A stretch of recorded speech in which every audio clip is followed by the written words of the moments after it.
Hai, bersama saya Cikgu Julaiha Ali, guru di SMK Undang Rembau Negeri Sembilan. Ini adalah video penerangan Geografi Tingkatan 1, Bab 7, Saliran.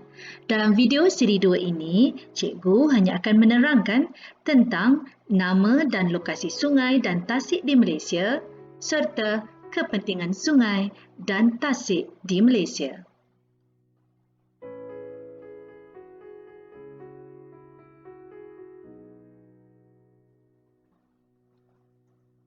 Baiklah murid-murid, sekarang kita akan mengenal pasti nama dan lokasi sungai dan tasik utama di Semenanjung Malaysia. Sungai Pahang di Pahang merupakan sungai terpanjang di Semenanjung Malaysia dengan kira-kira 459 km. Sungai Bernam di Selangor merupakan sungai yang mengalir dari Gunung Liang Timur dan menjadi sempadan semula jadi antara negeri Perak dan Selangor. Sungai Endau di Johor merupakan sungai yang mengalir dari Banjaran Tahan di negeri Pahang dan merupakan sempadan antara negeri Johor dan Pahang. Tasik Bera di negeri Pahang merupakan tasik semula jadi terbesar di Semenanjung Malaysia. Tasik Chini yang juga di negeri Pahang merupakan tasik semula jadi kedua terbesar di Semenanjung Malaysia. Tasik Kenyir di negeri Terengganu merupakan tasik buatan manusia terbesar di Asia Tenggara. Tasik Kenyir terletak di hulu Sungai Kenyir. Seterusnya, kita akan mengenal pasti nama dan lokasi sungai dan tasik utama di Malaysia Timur. Sungai Rajang di Sarawak merupakan sungai terpanjang di Malaysia iaitu kira-kira 563 km. Sungai Rajang mengalir dari Banjaran Iran ke Laut Cina Selatan.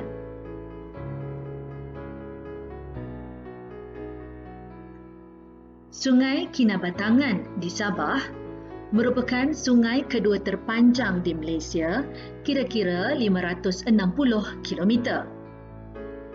Sungai Kinabatangan mengalir dari kawasan pergunungan Banjaran Terusmadi di barat daya Sabah ke Laut Sulu. Sungai Baram di Sarawak berpunca dari Banjaran Iran dan mengalir ke arah barat melalui hutan hujan tropika ke Laut Cina Selatan. Logan Bunut. Logan Bunut merupakan tasik semula jadi terbesar di Sarawak. Tasik ini terletak kira-kira 120 km di Tenggara Miri.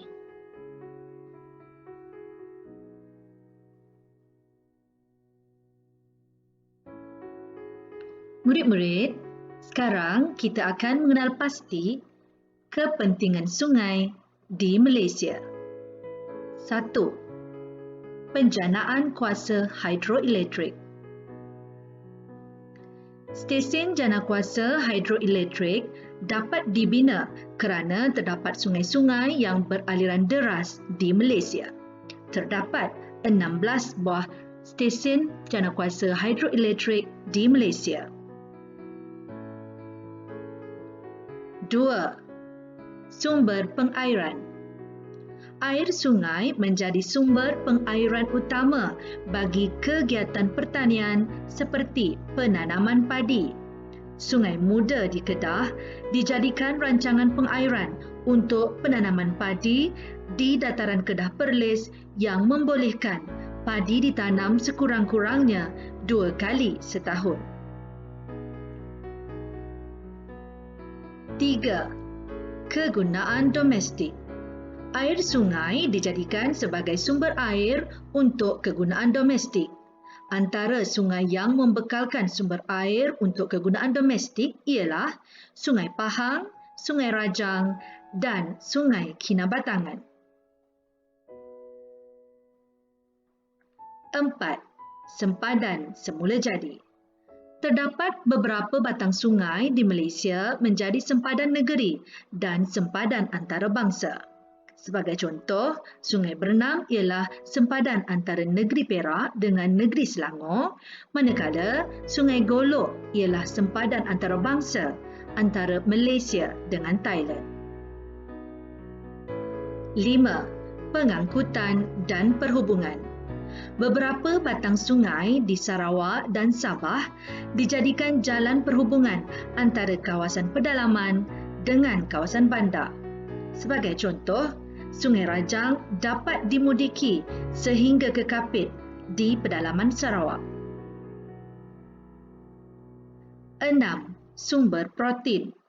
Sungai membekalkan sumber ikan air tawar seperti ikan lampam, tilapia, patin, jelawat dan kelah. 7. Rekreasi dan pelancongan. Beberapa batang sungai di Malaysia berarus deras, cetek dan jernih serta sesuai dijadikan kawasan rekreasi.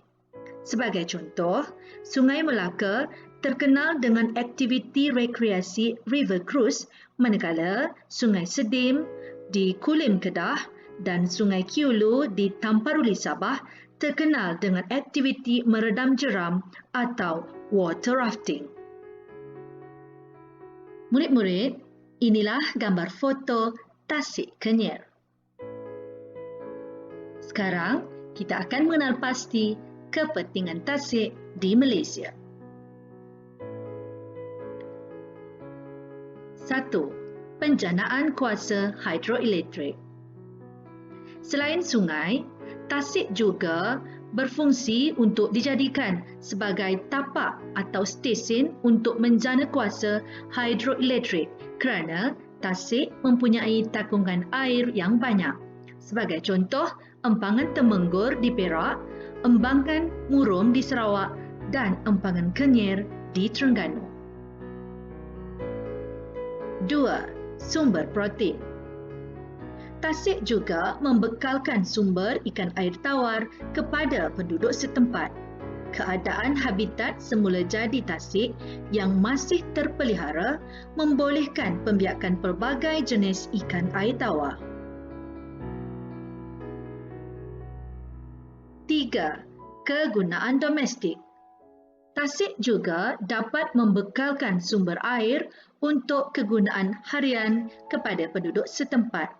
Sebagai contoh, penduduk di kawasan Tasik Bera Pahang menyalurkan air dari tasik ke rumah untuk kegunaan harian.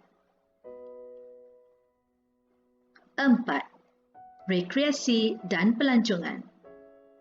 Tasik dengan keindahan semula jadinya sesuai dijadikan tempat rekreasi dan pelancongan. Sebagai contoh, Tasik Chini, Tasik Bera, Tasik Kenyir, Tasik Titiwangsa dan Tasik Putrajaya. Murid-murid, setelah mengikuti video penerangan ini, cikgu berharap murid-murid telah dapat menilai betapa pentingnya tasik dan sungai yang bersih untuk kehidupan manusia. Semua aktiviti pencemaran sungai perlulah ditangani secara berkesan dan segera, sama ada melalui aktiviti pemeliharaan atau pemuliharaan sungai dan juga tindakan tegas penguatkuasaan undang-undang kepada mereka yang mencemarkan sungai. Kempen Cintai Sungai dan program Sungai Angkat perlulah diteruskan dan diperkasakan sebagai satu kempen kesedaran dalam kalangan masyarakat. Sungai Lestari adalah sungai yang bersih yang boleh diwariskan untuk generasi akan datang. Ulang tonton video ini untuk mengukuhkan kefahaman murid-murid. Jangan lupa like, share dan subscribe channel cikgu sebagai tanda sokongan kepada cikgu. Hingga jumpa lagi dalam video yang lain.